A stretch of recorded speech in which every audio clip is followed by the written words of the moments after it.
თბილისის ერთ-ერთ ცენტრალურ მოედანს უახლეს ისტორიაში სახელი სამჯერ შეეცვალა. საბჭოთა დროს მას რესპუბლიკის მოედანი ერქვა. 2003 წელს რევოლუციის შემდეგ ვარდების რევოლუციის მოედანი დაარქვეს და ბოლოს 2018 წელს გამზირს პირველი რესპუბლიკის სახელი დაუბრუნეს. მოედნის ცენტრალური ნაგებობა პირველი მაღალსართულიანი შენობა იყო საბჭოთა თბილისში. სასტუმრო Iveria, მხოლოდ პრივილეგირებული საბჭოთა დამსვენებლისთვის.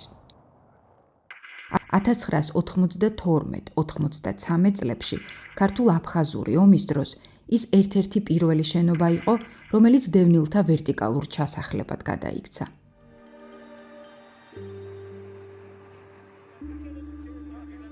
აფხაზეთის ომი საბჭოთა კავშირის დაშლის შემდეგ წარმოიშვა.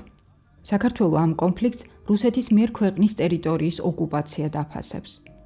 აფხაზებს კი დეკლარირებული აქვთ, რომ რუსეთი ამ კონფლიქტში აფხაზეთის უსაფრთხოების გარანტიებს უზრუნველყოფდა. ომის შემდეგ აფხაზეთმა თავი დამოუკიდებელ სახელმწიფოდ გამოაცხადა. აი ეს შავი რაც არის ზოლში, მე-16 სართული იყო. რამ 1 2 3 4 5 6-ის მერე ჩემი ოთახი იყო, 8 ფანჯარა მაინც ეს ზოლებში როა. აი ეს იყო ჩემი. იქ ცხოვრობდით. Iveria დაახლოებით 13 წლის განმავლობაში ქალაქის ცენტრში ომისა და დევნილობის ყველაზე თვალსაჩინო სიმბოლო იყო. სულ Iverიის სურათები გვაქვს ჩვენ მეტი წილი. ეს Iveriაშია დედა ჩემი რო ალაგებდა სახს იმ დროს გადაუღეს შვილიშვილებმა. ეს ჩემი მეუღლე გახლავთ. ოღონდ ის Iveriას ვერ მოესწრო. Nonam დევნილობის წლების დაახლოებით 9 Iveriaში გაატარა. ჩემი ბიჭი და რძალი, რომელიც Iveriaში დაქორწინდნენ. ეს ბებია, მამიდა და დედა.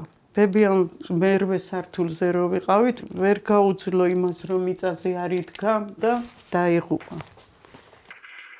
Iverიის დევნილთა ჩასახლება ბევრჯერ გადაღებულ არქიტექტურულ ნაგებობებს შორის არის, რომელსაც რამდენიმე კვლევა მიეძღვნა და არაერთ საერთაშორისო ფოტოსაიტზეც გაზიარდა, სადაც მას არქიტექტურულ მონსტრად ან ყველაზე შემზარავ შენობად მოიხსენიებდნენ. შიგნიდან კი Iveria ჩამოყალიბდა დევნილთა მიკროსამყაროდ, რომელმაც რამდენიმე დაკარგული ქალაქი ერთ კორპუსში მოაქცია. დევნილები აქ ახალი ცხოვრების დრამატულ და მნიშვნელოვან ეპიზოდებს მხოლოდ ერთმანეთს უზიარებდნენ.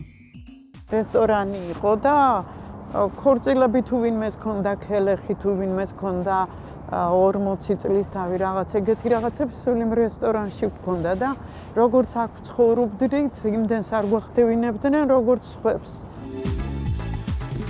ამ ერთობამ ისინი გადაარჩინა უცხო ქალაქში, რომლის ცენტრში ცხოვრების მიუხედავად მაინც იზოლაციაში აღმოჩნდნენ.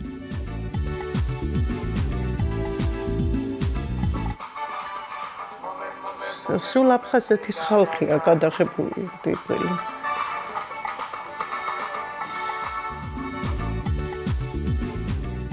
ჩვენ შვილებს სკოლაში ეძახდნენ ტოლვილები ხართო. თუ სადმე მიხვიდედი რა, Iveriaში ცხოვრობ, ტოლვილი ხარ? ესე მოგჯერებოდნენ, აი ეს მახსენდება ყველაზე ცუდად. ეს კლიპი 2003 წელს არის გადაღებული. Iveriaში დევნილების შესახლებიდან 10 წლის შემდეგ. გამახსენდა ყველაფერი. ერთ წელიწადში Iveria გაიყიდა. ვარდების რევოლუციის შემდეგ გადაწყდა, რომ დევნილობის კვალი ქალაქის ცენტრიდან უნდა წაშლილიყო. ხელისუფლებამ პრივატიზებული შენობების ნუსხა გამოაქვეყნა. მათგან უმეტესობა ის სასტუმროები იყო, სადაც დევნილები ცხოვრობდნენ. ოდესღაც რო გამოგვასახლებდნენ, აი ჩვენ ვიცოდით. მაგრამ როდის გამოგვასახლებდნენ, ხო არ ვიცოდით. მაგრამ იმ დროს ჩვენთვის უკვე მოულოდნელი იყო უცებ. ვითხრეს, რომ აი უნდა დაცალოთ 2 კვირაში. დევნილებს კომპენსაციის სახით $7,000 დაურიგეს, რითაც Nonam ერთოთახიანი ბინა იყიდა პირველ სართულზე. ვინც ამ თანხად ბინის ყიდვა ვერ მოახერხა, კვლავ საბჭოთა სანატორიუმებსა და ძველი სასტუმროების შენობებს შეაფარა თავი, რომლებიც ქალაქიდან შორს, ძირითადად პერიფერიებშია. აი ამ ქალაქის ცენტრიდან გაყვანამ მათი პრობლემაც შედარებით უფრო უხილავი გახადა და დროთა განმავლობაში საერთოდ გააქრო აქტიური პოლიტიკური ცხოვრების დღის წესრიგიდან. მანამდე საცხოვრობდით, სანამ მოხვიდოდით. ივერიაში ცხოვრობდით თქვენ? და მე ხო ასე რომ გავყარეს. ვისაც ოთახი ქონდა მიმაგრებული, იმას ხო კომპენსაცია მისცეს. ვისაც არა და ასე თაწმინდაზე მიგვაწერეს. ამ სანატორიუმში შესახლებული დევნილები უკვე 30 წელია ბინას ელოდებიან. უმრავლესობა კამერას ემალება. ეშინიათ, რომ ჩვენთან ლაპარაკის გამო ბინის მიღებაში ხელი შეეშლებათ. ფერები რანაირად იცვლება სართულებს. 29 წელია ხა. დახმარება არ მიგიღიათ სახელმწიფოსგან რამე? 45 ლარი. დღეს ოფიციალურად რეგისტრირებული დევნილების რაოდენობა არის 287,000. სამინისტრო ამბობს, რომ აქედან 40,000 ოჯახს მისცა სახლი განასახლა.